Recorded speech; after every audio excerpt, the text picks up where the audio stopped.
Welcome to learn together. मैं हूं संजना और हम लोग देख रहे हैं Bihar state social science paper 1 के क्वेश्चंस को देख रहे हैं। इसमें हम लोग पॉलिटी देख रहे हैं और पॉलिटी में हमारा जो चैप्टर है ये है लोकतांत्रिक अधिकार।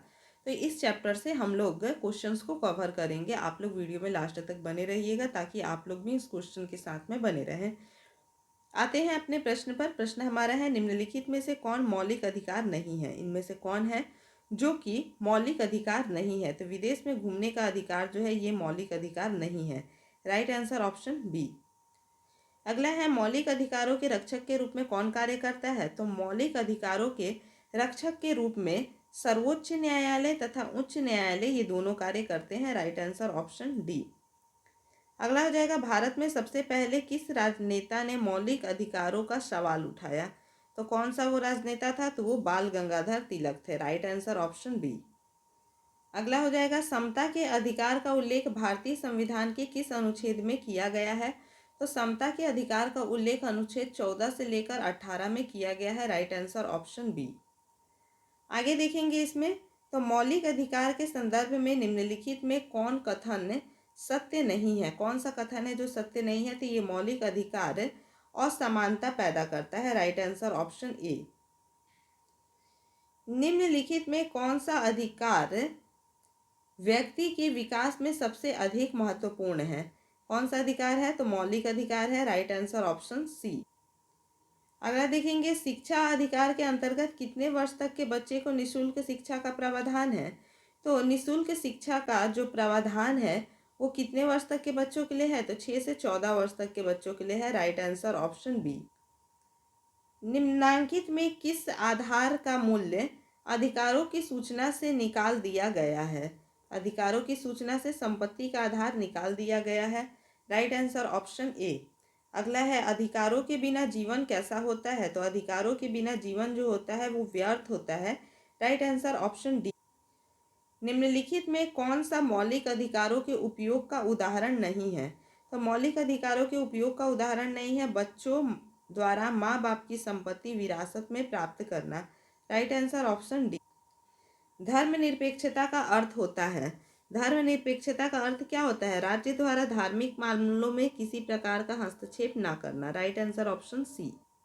अगला है, भारतीय नागरिकों को कौन सा संस्कृति अथवा शैक्षणिक अधिकार वर्जित है?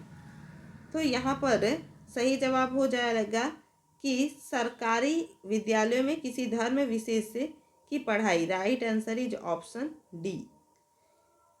अगला हो जाएगा, इनमें कौन सी स्वतंत्रता भारतीय नागरिकों को प्राप्त नहीं है? तो भारतीय नागरिकों को कौन सी स्वतंत्रता प्राप्त नहीं है? तो सशस्त्र विद्रोह में भाग लेने की स्वतंत्रता। Right answer option D. अगला, इनमें कौन सा ऐसा अधिकार है जो मूल अधिकारों की श्रेणी में नहीं आता है? तो ये हो जाएगा संपत्ति का अधिकार। Right answer option. निम्नांकित में कौन मौलिक अधिकारों की श्रेणी में नहीं आता है? तो मौलिक अधिकारों की श्रेणी में विदेश में घूमने का अधिकार नहीं आता है। Right answer option B. अगला है, निम्नांकित में मौलिक अधिकारों का संरक्षण कौन करता है? तो मौलिक अधिकारों का संरक्षण सर्वोच्च न्यायालय तथा उच्च न्यायालय द्वारा किया जाता है। Right answer option D. इनमें कौन से अधिकार भारतीय नागरिकों को प्राप्त हैं? तो भारतीय नागरिकों को कौन से अधिकार प्राप्त हैं? तो अपनी संस्कृति की रक्षा का अधिकार। Right answer option A.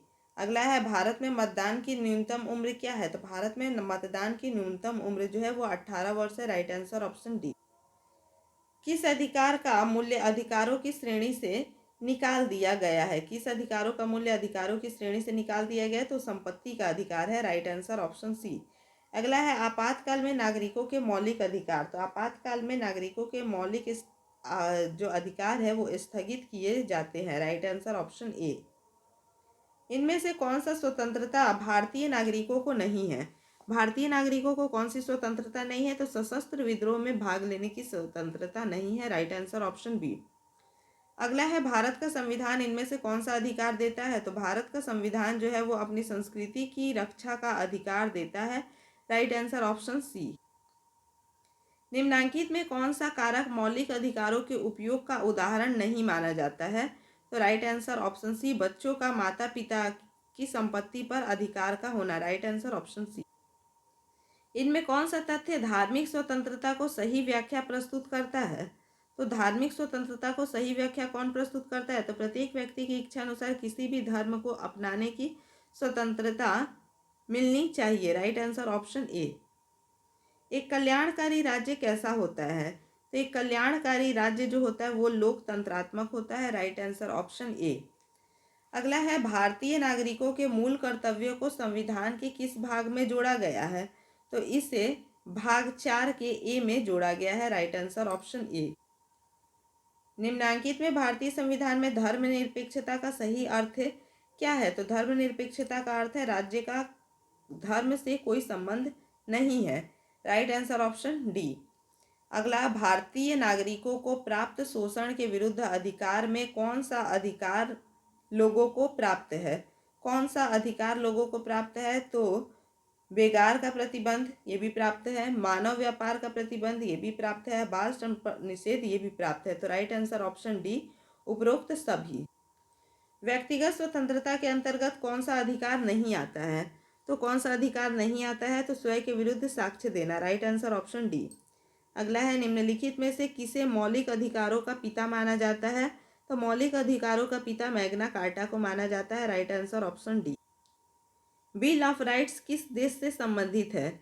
Bill of rights जो है वो ब्रिटेन से संबंधित है। Right answer option A. अगला है, भारतीय संविधान का कौन सा भाग भारत के कल्याणकारी राज्य घोषित करता है? राइट आंसर ऑप्शन ए, भाग 4। निम्नांकित में समानता का सर्वोत्तम अर्थ कौन सा है? तो समानता का सर्वोत्तम अर्थ जो है वो पारिश्रमिक की समानता है। Right answer option B. अगला है, निम्नांकित में स्वतंत्रता का सही अर्थ क्या है? तो स्वतंत्रता का सही अर्थ है अनुसूचित नियंत्रणों का अभाव। Right answer option A. अगला है, निम्नांकित में कौन सा कथन सही है? तो निम्नांकित में भारतीय संविधान के मौलिक अधिकारों की रक्षा की गारंटी दी गई है, ये कथन सही है। Right answer option A.